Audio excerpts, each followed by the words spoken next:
Good afternoon, everyone. You are live with Nancy Schaefer, Missing Persons Recovery Specialist, founder of Missing in America. Today, I wanted to plan to come on live to discuss the disappearance of Etan Patz. Now, Etan was a young boy that had disappeared in New York City in the 1979. He was born October 9th, 1972. Now, he was declared legally dead in 2001. An American boy. He was 6 years old at the time. This case got national news. He was one of the first children to be displayed on milk cartons back in the 1979 when his disappearance. Now, he was 6 years old on May 25th, 1979, when he disappeared on his way to his school bus stop. Now, Etan has never walked to the bus. There is some misinformation out there regarding his case that he was walking to school. He actually was not walking to school. He was walking to his bus stop. Now, I do know, but it was in the Soho area of New York City. I saw the reason why I wanted to come on regarding to educate people about his disappearance. Now, Etan's disappearance is what sparked the missing children movement. Hello, Betsy. Thank you for joining me today. And he was one of the first kids on the milk cartons in the campaigns, in the 1980s. But he was the first child's photo to be put on the milk cartons, and that was in 1983. Now, I don't know about you guys, but I'm really conflicted about this arrest. And the reason why I'm saying that I'm conflicted is because I've probably followed this case as long as he's been missing. Now,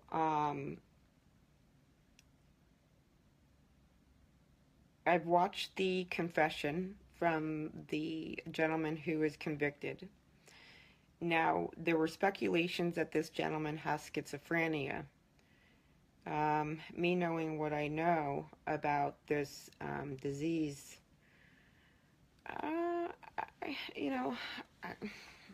I'm just extremely conflicted.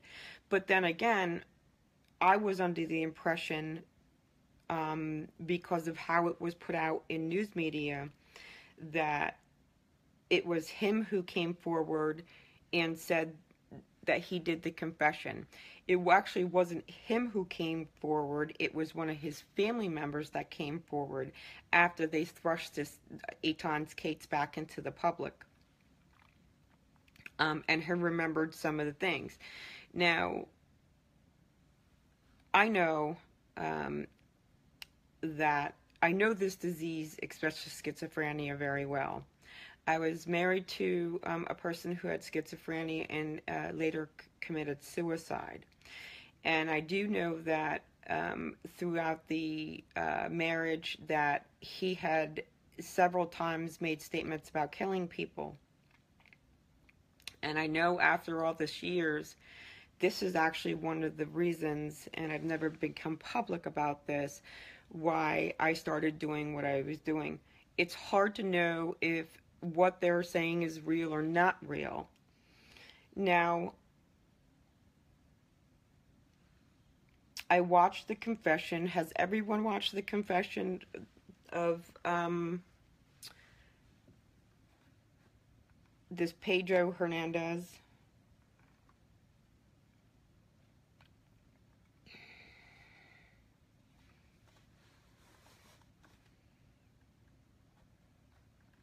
if you haven't, everyone can go to www.missinginamerica.us. I have a page just dedicated to Etan and his memory. I have everything that's actually put out regarding his case that I could find on the internet, YouTube videos, the confession. If you go to missinginamerica.us, you just go to the tab Etan Patz. Now, he was charged, and and if you notice in the confession, it almost appears to me that he's telling law enforcement, I think, what they want to hear. And this is where my concerns are with this case. Me being married to a person with schizophrenia and knowing that he had confessed to me without giving names, which is the same with Pedro Hernandez, it's almost like I became obsessed with going through missing persons cases. Okay, does this fit? Does this fit? Does this fit? And still to this day, I wonder if the things that he had said to me were true or not true. Now, they did fit some missing persons cases, and I did go through the proper channels. Now,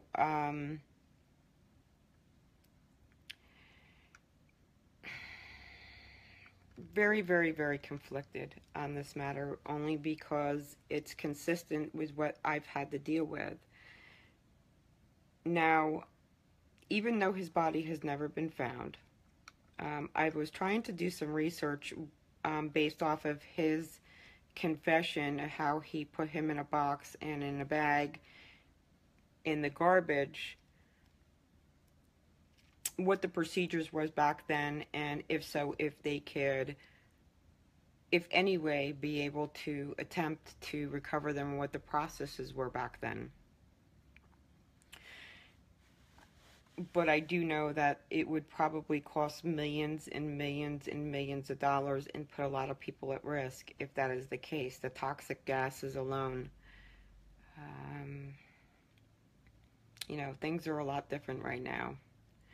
Now, his school bus, where he was supposed to board, was West Broadway and Spring Street. He was wearing a blue captain's hat, a blue shirt, blue jeans, and blue sneakers. He never got on the bus. Now, I do remember statements from his family stating that they did give him money to purchase a soda for school. So this is consistent with what his family was saying, but this was made very, very public. So it's very possible someone with schizophrenia that saw the news and saw the reports that may be thinking in their own mind that this is what they've done. I've seen it before. And this is one of the things that I, even on a daily basis, have conflict with my own situation and trying to find out if what was said was true or not. So I did look back at every single article, every single news that I could find, and they specifically say details that Pedro Hernandez repeats in his so-called confession. Now, even though he was found competent in stand trial, and I know that they just want to have some form of closure, but I want people to remember, and I want the family to remember, that there were other people who have committed to this murder, serial killers in the past. They were proven to be not right. Schizophrenics are very meticulous, and I wouldn't be surprised if this Pedro Hernandez knows what he did or doesn't know what he does. If you say you're a person with schizophrenia, and you watch certain things that you've seen in the news. It's almost like it becomes your reality. And I'm really questioning the person who deemed this guy competent, and why this was not, with the ex-wife and the family members. You know, if this is the case of what they're saying, why they did not come forward earlier? This case was one of the most public one, especially in that area.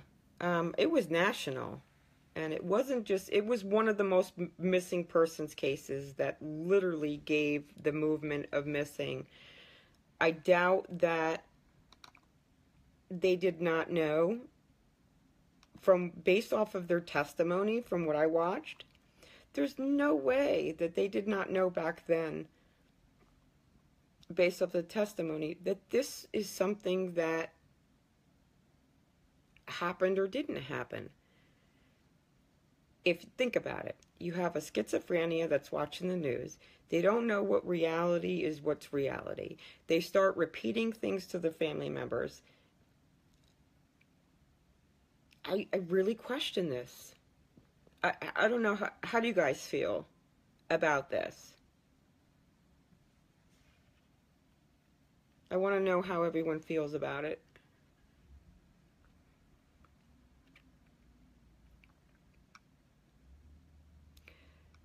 There's just something inside of me that is saying,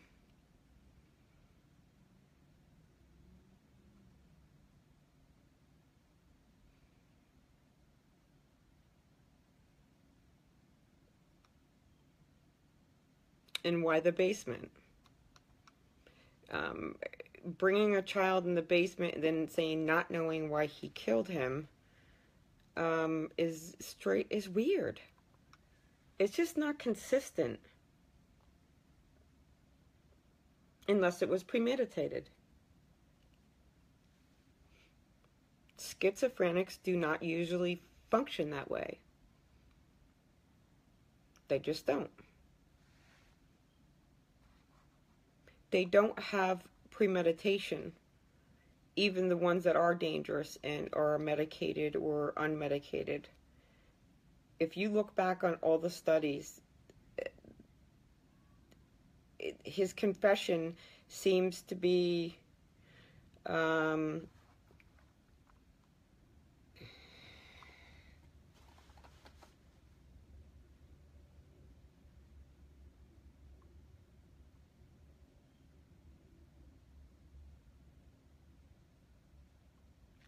Lena, Pedro Hernandez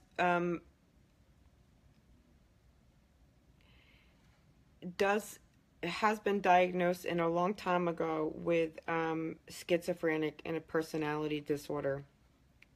And me being married to a person who has this condition is the reason why I'm saying this. It's very, very consistent with what I've had to experience being with someone with schizophrenia. That's all I'm saying. I'm not saying that it's easy to blame mental conditions. I am a person that spends my time helping family members recover their loved ones. And I am very, very, very passionate about the cause. But knowing that I have a history with being and knowing the personalities and how it works with a person who has schizophrenia. Now the difference between, my husband was extremely intelligent. He was in the military. He designed bombs for the military. Now the difference with Pedro Hernandez is that he was deemed to have a very, very low IQ. But which was around 70. He has intellectual disabilities alone. So you compare that with schizophrenia and personality disorder. It's just normal for me to question if the stuff that he was repeating was stuff that he thought in his mind from watching news reports back then. It's very, almost like he was saying it word for word. You know, the first trial was a hung jury. Yeah.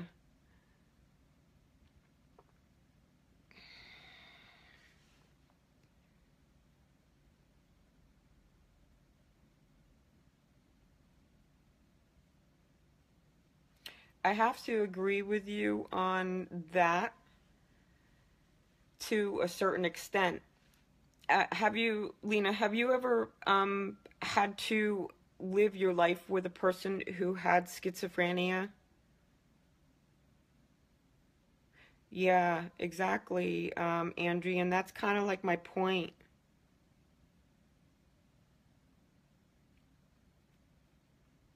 That's exactly the point, and I thank you for getting that point, because that's the point that I'm trying to get across. Is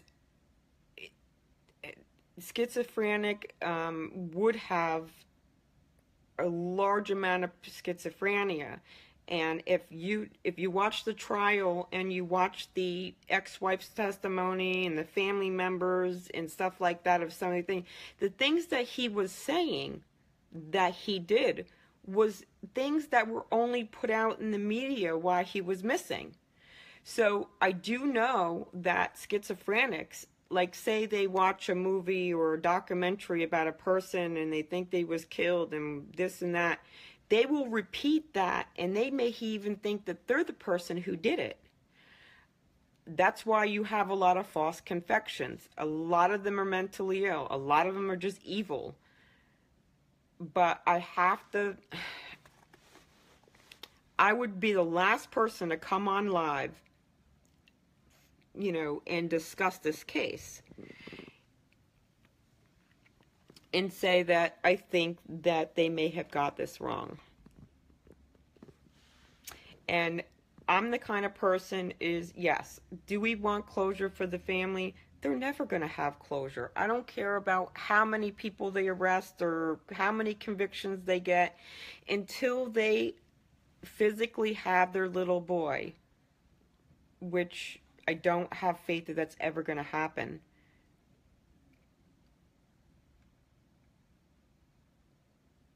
You know, you have to understand that the questions are legitimate. The questions are extremely legitimate. What he explained, if you watch the confession, you can find the confession on missingamerica.us on the video. Watch that. Do some research of what was put back. Do some research of what was put out in the public around then, especially when he went missing, and you'll see what I'm saying.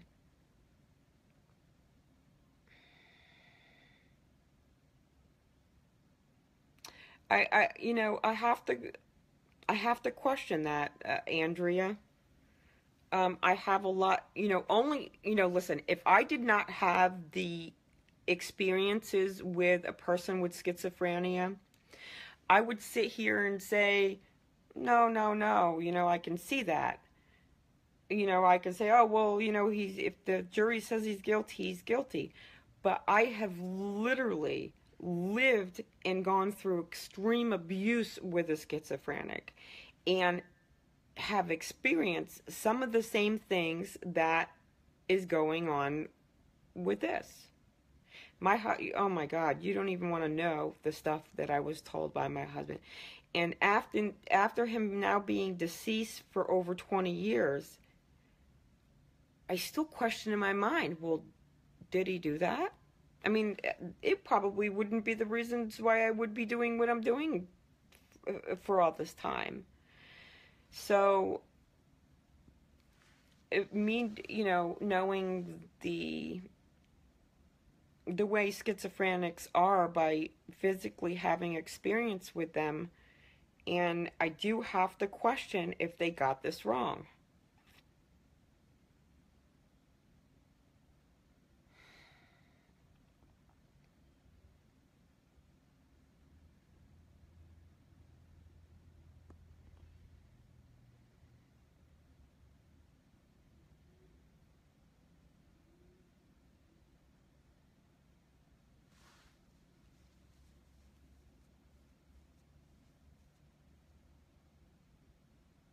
Exactly. My husband never got the help um, he was supposed to get, because even though he was diagnosed after he committed suicide, knowing that the police, when I used to get the crap beat out of me, asked me what I did to upset him. Um, I'm going to be coming back on later about this case. Thank you guys very much for sharing this. But I do want you guys to do some research, and then when I come back on, please join me again, because I want to make sure that everybody understands the reasons why I feel this way, and I think I have enough validity in what I'm saying that it's what it is. But he did work at the bodega by his bus station, so but the fact of the matter, he would have known a lot more about the case knowing he was in that vicinity versus someone that didn't live in that area. Go do some research, and then come back on with me probably sometime tomorrow. Thank you guys very much. Have a nice day.